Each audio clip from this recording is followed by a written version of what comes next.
Um medo comum: vivenciar uma cena, uma situação de engasgo e não saber o que fazer. Desesperador, não é mesmo?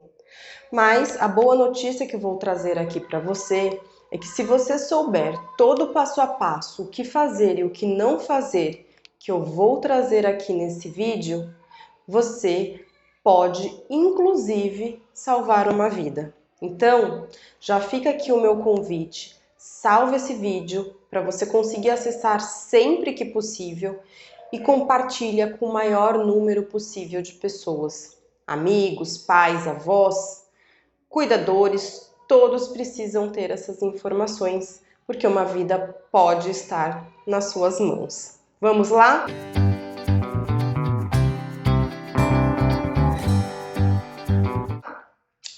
Antes, uma curiosidade: você sabia qual é o símbolo internacional do engasgo, da asfixia? É esse aqui. Então é inclusive interessante você saber sobre isso, você ensinar os seus filhos, ensinar as crianças a identificarem uma situação de risco, colocando as mãos aqui na garganta. Na hora que existe a interrupção do ar, você não consegue mais falar o que está acontecendo. E daí a importância da gente saber sobre esse símbolo, tá bom? Talvez você não saiba, mas a principal causa de morte de crianças abaixo de 1 ano aqui no Brasil é por conta da sufocação. E o que é a sufocação? É quando existe a interrupção do fluxo de ar na via aérea, seja ela parcial ou seja ela completa. A falta de ar, ela vai levar à hipóxia e, principalmente as crianças, elas são extremamente sensíveis a essa falta de ar no corpo. E é por esse motivo que a principal causa de parada cardíaca em criança é por conta da falta de ar. A boa notícia é que fazendo todo o passo a passo, no momento certo, a gente consegue evitar a progressão e a evolução para a parada cardíaca. Esse é o objetivo da gente saber as manobras e conseguir aí salvar uma vida para que todos tenham a possibilidade de uma vida bem vivida. Então, antes de entrar nas manobras, que eu sei que você deve estar aí ansioso para saber, ansiosa para saber, eu queria falar um pouquinho que a gente consegue evitar e prevenir em grande parte.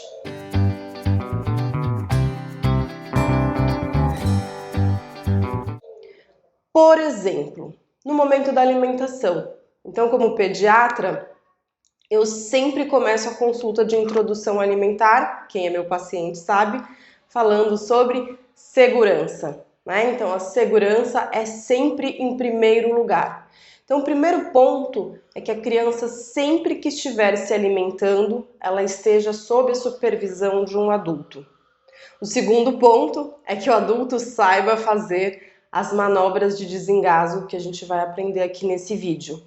O terceiro ponto é que essa criança esteja sempre sentada, verticalizada, num cadeirão, numa cadeirinha, na mesa apoiada, que são situações que vão evitar o engasgo. É importante que os alimentos estejam no tamanho e na consistência adequada para cada idade do bebê. É preciso que os alimentos no começo, na introdução alimentar, sejam bem cozidos e macios, para que as crianças consigam triturar e mastigar os alimentos mesmo na ausência dos dentes. Outro ponto importante é no momento das brincadeiras. A criança precisa correr, precisa brincar, precisa explorar o ambiente. Mas esse ambiente também precisa estar seguro e também precisa ser um ambiente sob supervisão. Muita atenção com os brinquedos, verificar se eles estão com o selo do Inmetro e também se são adequados para aquela faixa etária do bebê. Não é incomum os bebês terem irmãos mais velhos que já têm outros brinquedos adequados para a faixa etária deles, mas que são risco para esses bebês pequenininhos. Então, uma dica inclusive funcionava aqui em casa, era brincar com esses brinquedos menorzinhos em um único cômodo da casa. E ali o bebê não entra. É importante se certificar se esse brinquedinho tem o selo do Inmetro e se ele está adequado para a idade, como a gente já colocou. Outro ponto de atenção e que a gente já viu aí em algumas radiografias da vida são as moedas, são os tic-tacs de cabelo, presilhas, bijuterias, anéis, pingentes, tudo isso já foi parar aonde não devia ir nessa vida de pronto-socorro, de terapia intensiva. E um alimento que a gente precisa sempre tomar muito cuidado, não pensando em alergenicidade, nada disso, mas no risco da asfixia, que são os nuts, amendoins, castanhas. Por quê? Porque eles são duros, eles exigem muito mais tempo de mastigação e eles podem, com maior facilidade, serem a causa de uma asfixia. Então, eu já tive um paciente na UTI que fez uma pneumonia muito feia por conta de amendoim. Ele tinha 2 aninhos. Então, é um alimento que não deve ser dado na criança no formato sólido, passa, não tem nenhum problema, desde que não tenha nenhuma outra contraindicação, mas o risco realmente é da asfixia. E muito, muito cuidado com crianças até 4 anos de idade. Então, por isso que a recomendação é sempre que na hora da refeição seja sentadinho e não correndo por aí e não prestando atenção no processo todo mastigatório. Tá legal? Então, sempre a prevenção vai ser a nossa maior aliada, nossa primeira opção, primeira, segunda e terceira, mas quando tudo isso não deu certo, o que a gente precisa fazer no momento frente a uma pessoa que esteja engasgada? Então, eu sei que parece esdrúxulo isso que eu vou falar, mas a primeira coisa é manter a calma. Respira fundo, mantenha a calma. Lembra que você já assistiu o vídeo e que você vai saber o que fazer. O segundo ponto importante é saber diferenciar o engasgo, principalmente nos bebês, do gag reflexo. Então, o gag reflexo acontece muito nos bebezinhos, que é um reflexo, inclusive, de proteção da via aérea, que é quando o alimento vai cair no lugar errado, a criança faz esse movimento aqui, ó. E aí, o objetivo é colocar esse alimento para fora, para ser expelido, tá bom? Então isso é o gag reflexo, não precisa se preocupar, a criança vai colocar o alimento para fora e isso não é caracterizado o engasgo. O engasgo propriamente acontece quando houve ali uma obstrução parcial ou completa do fluxo de ar, tá bom? Então no gag nada a fazer, se acalmar que a criança vai conseguir eliminar, expelir sozinha, ela tem esse reflexo. E o que fazer quando a criança tem realmente um engasgo? Então a gente vai perceber que essa criança está engasgada num primeiro momento porque ela vai começar a tossir. Então a tosse é um mecanismo também de defesa do nosso próprio organismo para conseguir colocar esse objeto para fora. Então no primeiro momento, até se a criança for um pouquinho maior, número 1, manter a calma. Número 2, pedir para essa criança tentar tossir. Isso, tosse, isso funciona com os adultos também. Tosse, tosse, tosse, tá? Incentivar a tosse. Nos bebês isso acaba sendo mais difícil. Mas aqui vai caber uma orientação bem importante. O que não fazer neste momento? Então, a gente não vai, deixa eu pegar meu manequim. A gente não vai chacoalhar a criança. A gente não vai assoprar. Então, muita gente, ó, assopra a criança. O que acontece quando a gente assopra? Ao invés da gente conseguir a resposta que a gente quer, que é que a criança coloque para fora, quando a gente recebe esse jato de ar no nosso rosto, a gente faz exatamente o contrário, que é isso aqui, ó.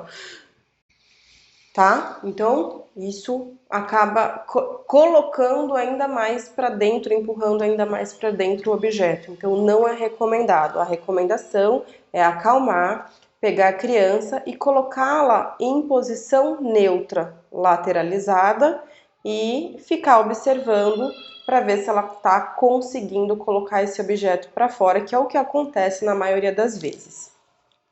Não, ela não conseguiu, ela está com uma tosse inefetiva, uma tosse, um barulho estranho, ou então ela começa a apresentar arroxeamento dos lábios. É nesse momento que você vai começar as manobras de desengasgo. E essa manobra aqui específica são para as crianças abaixo de 1 ano de idade, que é conhecida como a manobra de Heimlich. Então vamos lá para a manobra. Essa manobra você pode fazer sentado em uma cadeira ou no chão, aquela que te der mais confiança e mais segurança, tá bom? Vou demonstrar aqui e aí você testa antes e vê aquela posição que você se sente mais confortável.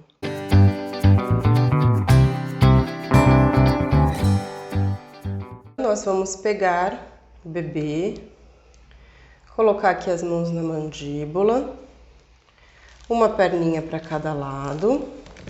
Pode fazer ajoelhado, agachado no chão, para que o bebê fique inclinado, tá? A gente aproveite aí a ação da gravidade. Tá? E entre esses dois ossinhos, que são as escápulas, a gente vai fazer 5 compressões, 5 golpes. 1, 2, 3, 4, 5, tá? Precisa ter firmeza e ser forte. Não adianta fazer devagarzinho não, que não vai sair. Lembra que a gente precisa ajudar esse bebê a expelir esse objeto. Vira o bebê e agora, entre as linhas dos mamilos, pega os dedinhos e 1, 2, 3, 4, 5. Essas manobras são para que a gente tente colocar esse objeto para fora.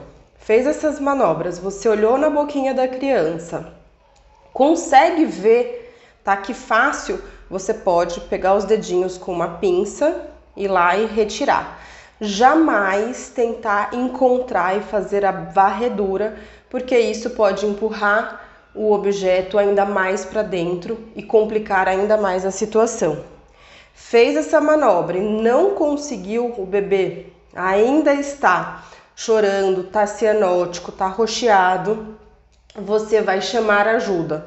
Então, se você está sozinho, você vai ligar 192, você vai ligar 193, você pode pegar o seu celular, deixar no Viva Voz e continuar as massagens enquanto chama ajuda. Se tiver mais uma pessoa junto com você, enquanto você faz as manobras, essa outra pessoa foi chamar ajuda. Tá legal? E aí, até quando vai fazer essa manobra? Essa manobra ela vai precisar ser realizada até o bebê conseguir colocar para fora, expelir o objeto ou até ele ficar inconsciente. Como a gente sabe que o bebê está inconsciente? Ele vai ficar todo molinho, ele perde o tônus, tá? Então ele não tá mais chorando, ele não está mais com aquela firmeza, ele fica todo molinho, tá bom? É como se ele desmaiasse. Nesse momento que foi identificado que o bebê está inconsciente, a gente vai passar para uma outra manobra, que é a manobra de RCP, que é de reanimação cardiopulmonar, que eu vou explicar agora aqui para você.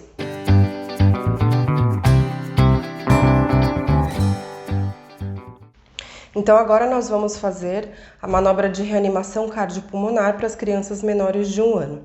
Então é importante que ela esteja numa superfície dura, para que as compressões, para que as manobras sejam eficazes. E pode ser aí no chão, em cima de uma mesa, onde você sentir mais segurança, tá bom? Vamos encontrar aqui a linha entre os mamilos, colocar os 2 dedinhos aqui nesse osso que a gente tem, que chama osso externo, e iniciar as compressões. Mais ou menos com 100 a 120 compressões por minuto. É mais ou menos o ritmo que a gente precisa dar para que essa compressão seja efetiva. Tá legal? Então vai ser assim: 1, 2, 3, 4, 5, 6, 7, 8, 9, 10. Isso vai até 30 compressões. Finalizadas as compressões, a gente vai começar a ventilação. E a ventilação nessa idade, ela vai ser boca do socorrista, boca, nariz da criança, tá bom? Um detalhe importante é que a cabeça do bebê, ela não esteja nem muito fletida, nem muito estendida. Posição neutra da cabeça, tá bom? Então, o que a gente vai fazer? Colocar a nossa boca entre a boca e a narina do bebê e ó, assoprar 2 vezes e aí volta nas compressões, tá bom? Essa retomada é bem importante. Se você tiver com mais de um socorrista, vocês podem fazer 15 compressões para 2 ventilações. E o ideal é sempre que haja a troca dos socorristas para que a gente mantenha a eficácia dessa massagem cardíaca, tá legal? Então, lembrar que antes de começar tudo isso, a gente já chamou ajuda, a ajuda já está vindo, e aí você vai fazer essa massagem até o bebê voltar ou até a ajuda do bombeiro ou do SAMU chegar aí, tá bom? Espero que tenham gostado, compartilhem esse vídeo, ensinem as crianças a reconhecerem uma situação de risco e até a iniciar as massagens cardíacas, porque são medidas simples, mas que podem salvar muitas vidas. Tchau, tchau!